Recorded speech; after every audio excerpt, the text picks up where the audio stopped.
Hi, my name's Melissa Moses, registered dietitian for Brenner Fit.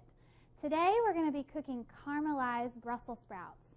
Now Brussels sprouts have gotten a bad rap in the past, and that's because many times we've only tried them one way. So it's important to try different vegetables all kinds of ways because it gives them a different flavor.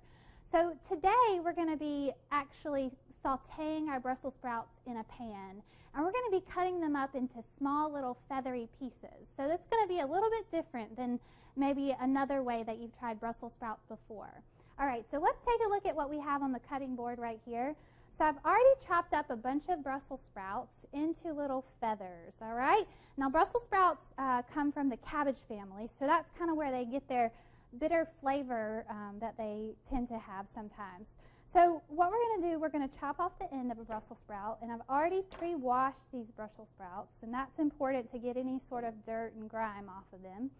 Any leaves that fall off or that look a little bit questionable or dirty, you can kind of peel those off of the outer edge.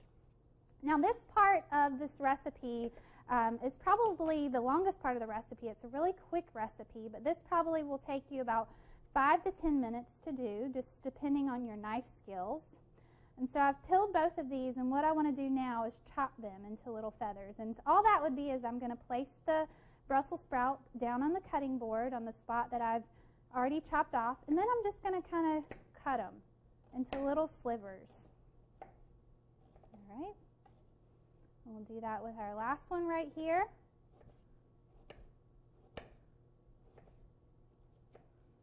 All right, and if you notice, you kind of, if you start peeling them away, you kind of get a few little like feathers, and that's what we're talking about when we're saying you kind of chop them into little feathers. All right, so first off, what we want to do, we want to put a tablespoon of olive oil into the pan. So I've already got this pan heated, nonstick skillet on medium-high heat. We're going to cook them at a high temperature, so they're going to get nice and brown. All right, I'm going to add my Brussels sprouts. You want to hear that sizzle whenever you put them into the pan. We just want to toss them around in the oil, get them nice and coated. Now, something important to know, if you're going to the grocery store and trying to pick out a Brussels sprout that is, ready to eat, what you want to do, you want to look for Brussels sprouts that the outer edge is kind of crisp and a bright green color. You want them to be very firm. All right. So something important too to know about Brussels sprouts is Brussels sprouts contain a lot of fiber. And so fiber is going to help fill us up. And that kind of brings me to talking a little bit about the balanced plate and how the Brussels sprouts fit into a balanced plate. So right here you see we have our protein and our grain. A fourth of our plate is each of those, and a half of our plate is fruits and vegetables. So what we tend to fall heavy on is our protein and grain portion of our plate. So this is an easy, quick recipe that you can make at home that'll make your plate a little bit more balanced with adding the Brussels sprouts on as a vegetable for your plate. All right? So we're going to go back to our Brussels sprouts that are cooking over here. And for the sake of time, I'm going to go ahead and add my other ingredients. So you want to cook this on the stovetop for about 4 to 5 minutes. And then after they've been cooking for about 4 to 5 minutes, you want to go ahead and add the other ingredients. So we're going to add a clove of minced garlic. And I already have some pre-chopped garlic right here just for time. And then we're going to add 1/4 cup of pecans, a pinch of salt,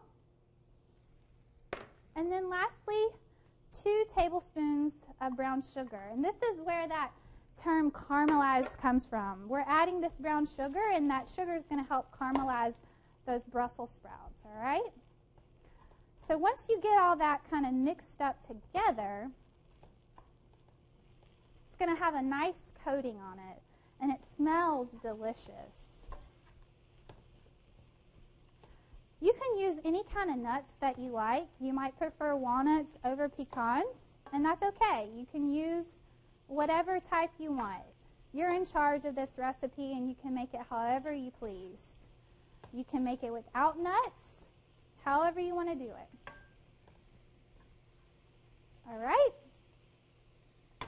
All right, and so we're almost finished with this recipe right here, and I can show you the finished product of it. We have some right here. What you want to look for whenever it's done, it needs to be a bright green color, and the Brussels sprouts just need to be tender. They don't need to be mushy, that mushy texture. You want them to be very tender, but still a little crisp. So this is the finished product of it, and so thank you for watching our video today on how to make caramelized Brussels sprouts.